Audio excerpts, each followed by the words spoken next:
여러분 안녕하세요. 대화제빵 강사, 네, 미녀 강사 아니죠. 마녀 강사 김경진입니다.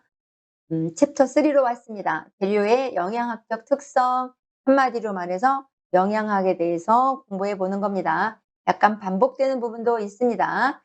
영양소의 종류에 뭐가 있고, 특징을 우리가 배워보는 겁니다. 재료의 영양학적 특성, 영양소, 영양학적 특성. 자, 영양소의 정의가 뭘까요? 영양소, 생리적 기능도 하고 생명 유지를 위해 섭취하는 식품에 함유되어 있는 성분을 말합니다.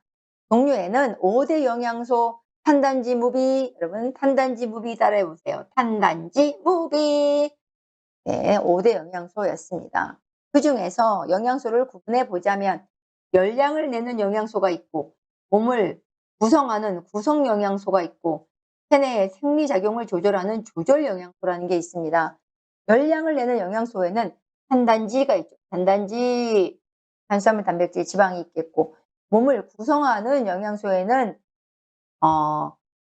단백질, 무기질, 물입니다. 단무물입니다. 단무물. 조절 영양소에는 조절은 생리작용 조절한다고 그랬죠. 무기질, 비타민, 물 이랬습니다. 무기질, 비타민, 물. 조절하는 영양소냐, 구성하는 영양소냐, 열량을 내느냐, 요거 구분해서 한번 기억해 주세요. 열량 영양소, 일 섭취 권장량, 요거 계산 문제로 만들어집니다. 계산 문제. 탄수화물은 55, 70이니까 우리 그냥 거의 한 평균 60 잡을까요? 60. 지방은 15에서 20인데 외우기 좋게 한 20 잡고, 네? 단백질도 외우기 좋게 한 20 잡고, 이렇게 범위 안에서, 요 정도 안에서 계산해서 문제를 풀면 그 안에 숫자로 답이 있을 겁니다. 그 다음에 1g당 열량, 탄수화물, 단백질, 지방. 요 계산 문제가, 쉬운데, 저만 쉽나? 이거 웬만하면 우리 옛날에도 많이 했던 문제인데, 열량을 내는 탄수화물, 단백질, 지방만 그 양에다 곱하기 4, 9, 4를 해주면, 총 칼로리 열량이 나오는 거겠죠. 계산 문제가 이런 것만 나와주면 뭐 쉬울 것 같습니다. 그 다음에 에너지 대사에 대해서, 에너지 대사에는 기초 대사량과 활동 대사량과 특이동적 대사량이 있습니다. 기초 대사량, 이거는 생명 유지에 필요한 최소 에너지 대사량을 얘기합니다. 요거는 이제 성인 여자는 1200에서 1400 정도고 남자는 1400에서 1800, 여자가 좀 작죠. 주로 요거는 이제 생명 유지에 꼭 필요한 건데 숨 쉬거나 땀을 흘리거나 배설을 하거나 잠을 자거나 이럴 때 사용하는 그냥 나가는 에너지가 있죠. 요거를 기초 대사량이라고 합니다. 활동 대사량은 운동도 하고 일도 하면서 소모되는 에너지량입니다. 그다음에 특이동적 대사량은 섭취한 음식이 소화, 흡수, 대사를 위해서 사용되는 에너지라던가 이런 거를 특이동적이라고 합니다. 그래서 일일 총 에너지 소요량은 일일 기초 대사량에다가 활동 대사량에다가 특이동적 대사량을 더한 것입니다. 더해서 우리가 총 에너지 소요량이라고 합니다. 자, 에너지 대사 배웠고 탄수화물에 대해서 우리 영양학적으로 접근해 볼까요? 앞에서 많이 배웠기 때문에 여기서는 기본적인 것만 알고 가도록 할게요. 다음 중 탄수화물의 기능이 아닌 것을 고르시오. 이런 문제가 이 파트에서 나옵니다. 영양학에서는 탄수화물의 기능 알아야 됩니다. 에너지를 공급하고 피로회복에 효과적이고 피로회복에 단백질 절약작용, 단백질 절약작용을 하는 재료는 탄수화물입니다. 외워주세요. 탄수화물이나 지방질로 에너지 섭취량을 늘리면 체내에 보유되는 질소량이 증가하는 현상. 이것을 단백질 절약작용이라고 합니다. 예, 탄수화물이 이런 기능을 한다. 간에서 지방의 완전 대사를 도와준다. 보통 60 정도의 섭취량이 적합하다. 혈당량을 유지하고 변비 방지, 감미료 등으로 이용된다. 탄수화물의 기능이었습니다. 자, 탄수화물 단당류의 흡수 속도 한번 보시죠. 갈락토스가 가장 빠르고 그다음에 포도당이고 그다음에 과당, 이 순서로 단당류 포괄가리인데 갈락토스, 포도당, 과당 이 순서입니다. 여러분들이 우리 이제 탄수화물을 과잉 섭취했다. 우리 흔히 탄수화물 중독이라고 하는 얘기들 들어보셨죠? 필요 이상으로 탄수화물을 과잉 섭취하게 되면 일부는 지방으로 전환돼서 복부의 주로 저장이 됩니다.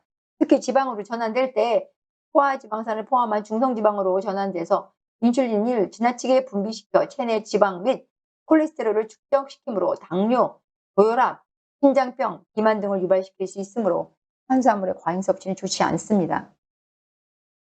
탄수화물의 대사, 이거 읽어보시고. 자, 지방. 역시 또 지방의 기능이 아닌 것을 고르시오. 항상 아닌 것을 고르시오. 이렇게 나온다 그랬죠.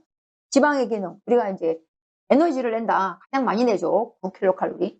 그다음에 충격으로부터 인체의 내장기관을 보호한다. 너무 잘 보호하죠. 우리 배 겉껍질에 너무 많이 잘 보호하고 있는 것 같습니다. 피하지방은 또 체온의 발산을 막아 체온 조절을 해주죠. 또 지용성 비타민의 흡수, 지용성입니다. 흡진합니다. 자, 여기까지. 그 다음에 또 일일 총 15에서 20%, 평균 20%라고 우리가 외우자고 그랬죠. 그냥. 자, 윤활제의 역할을 해서 변비를 예방한다. 자, 이런 역할을 지방이 한다는 겁니다. 지방의 대사 읽어주시고. 자, 그 다음에 단백질로 가겠습니다. 단백질. 자, 제한아미노산 나왔습니다. 이 단어가 의미가 있는 단어입니다. 단백질의 제한아미노산. 단백질 식품에 함유된 필수 아미노산 중에서 최적이라고 여겨지는 표준 필요량에 비해 턱없이 가장 부족한 영양가를 우리가 제한 아미노산이라고 합니다. 8개 중에서 가장 적게 들어있는 거죠. 이러한 제한 아미노산에 의해 필수 아미노산들의 이용률이 결정이 되는데 식품의 단백질 중 가장 대표적인 제한 아미노산은 식품 속에서 트립토판이 가장 제한 아미노산인 경우가 많습니다.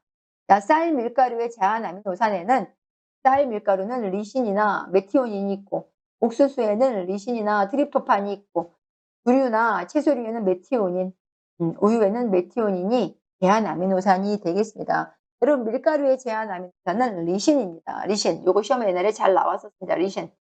밀가루의 제한 아미노산이 뭐냐? 그것은 리신이었습니다.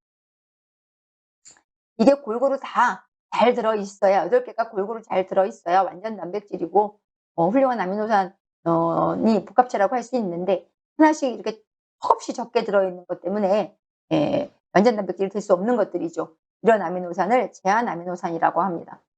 단백질의 영양가 평가 방법이 나오고 있죠. 단백질의 질소 계수라는 게 있습니다. 질소는 단백질만 갖고 있죠. 나머지는 다 CHO인데 단백질만 CHON이잖아요. 그렇죠? 그다음에 평균 16%를 함유하고 있다 그랬습니다. 그래서 식품의 질소 함유량을 알면 질소 계수인 6.25를 곱하여 그 식품의 단백질 함량을 산출할 수 있는 겁니다. 이게 질소의 양은 단백질의 양 곱하기 100분의 16이다. 단백질의 양은 질소의 양 곱하기 16분의 100이니까 6.25를 곱해서 우리가 알 수 있습니다.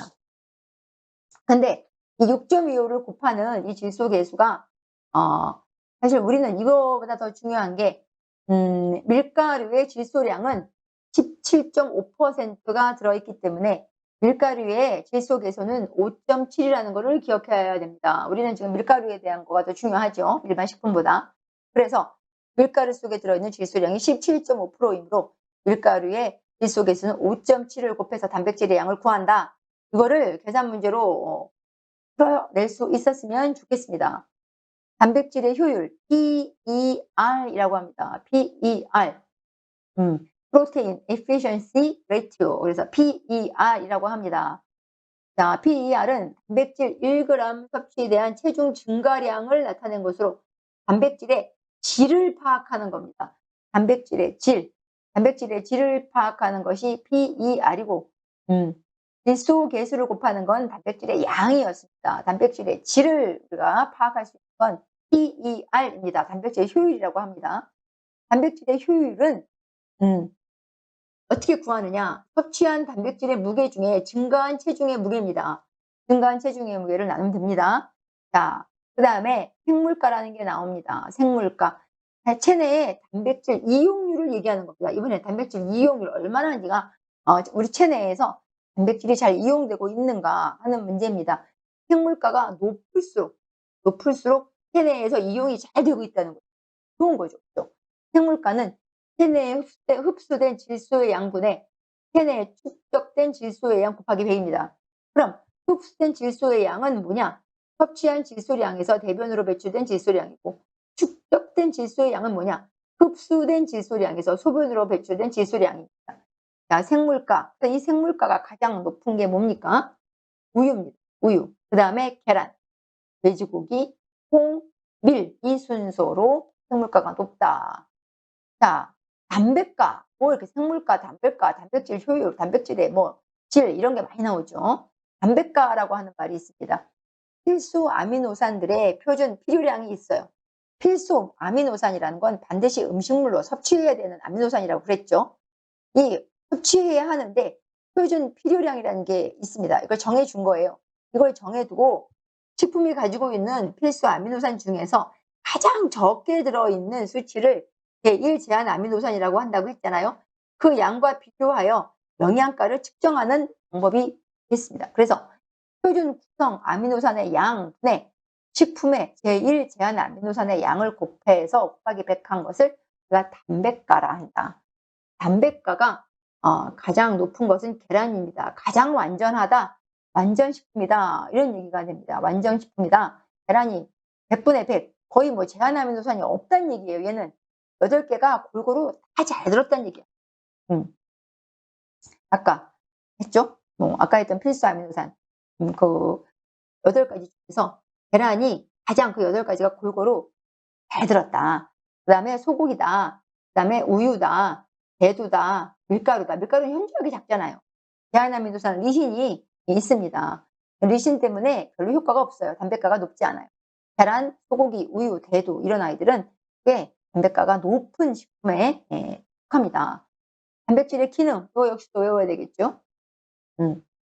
1g당 4kcal를 낸다. 체내 삼투압 조절로 체내 수분 함량을 조절하고 체액의 pH를 유지한다. 이게 단백질의 기능이에요. 자, 보통 20% 섭취한다. 자, 단백질, 요거 시험 문제다. 계산 문제로 나옵니다. 요거 별표 해주세요. 별표. 별표, 책에다 별표. 1일 단백질 권장량은 최종 1g당 단백질의 생리적 필요량을 계산하는데 곱하기 1.1 정도를 합니다. 곱하기 1.1. 거의 1이나 1.1 정도를 곱해서 50kg, 50kg 몸무게가 나간다. 그러면은 거의 뭐 50g, 50g 정도 이상 조금 더 이렇게 섭취해야 적절하다. 여기 계산 문제에 잘 나오고 있습니다. 1.1 정도 곱하면 됩니다. 단백질의 가장 주요한 기능은 조직을 구성한다. 이겁니다. 이런 영양학적인 기능을 여러분들이 기억하셨으면 좋겠습니다. 단백질의 대사는 여러분들이 읽어보시면 좋겠습니다.